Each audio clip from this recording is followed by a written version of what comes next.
Now, with those camera setups, on the other hand, this is where things kind of take a little bit of a different approach, but surprisingly, there are still a lot of similarities, which is really interesting, and there's also quite a few differences that may be a downside on the OnePlus 8T. Now, the 7T has a 48 megapixel wide-angle lens, a 12 megapixel telephoto lens, and then a 16 megapixel ultra-wide sensor, where the OnePlus 8T has pretty much the same 48 megapixel wide-angle lens.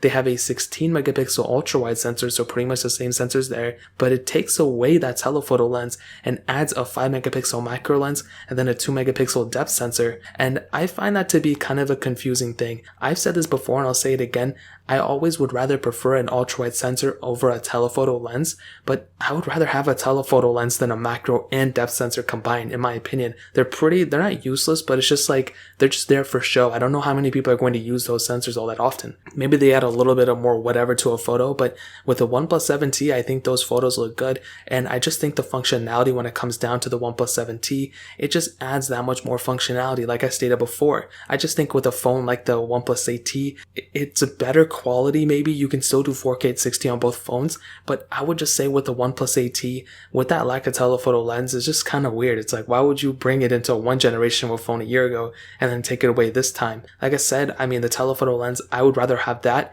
than a macro and depth lens, especially a depth lens. I don't even know. It's a 2 megapixel depth lens. Visually, it looks like a better phone because there's more camera sensors, but that's not necessarily always the case. Now, I'll still give the quality to the OnePlus 8T. I think the quality of that phone is probably better overall, and like I said before, that's a huge asset for it. With the OnePlus 7T, whether it is or not, I mean, that's one thing you're gonna have to consider, but I'll probably tell you when it comes down to the camera sensors on both, the OnePlus 7T has more functionality with that telephoto lens, but the OnePlus 8T gives the better quality photos for sure. So that's kind of how I'd sum it up. I know it's kind of confusing and it's a very, very weird dynamic that they have there, but that's pretty much how I would sum it up in this specific case. Now, moving on to the software side.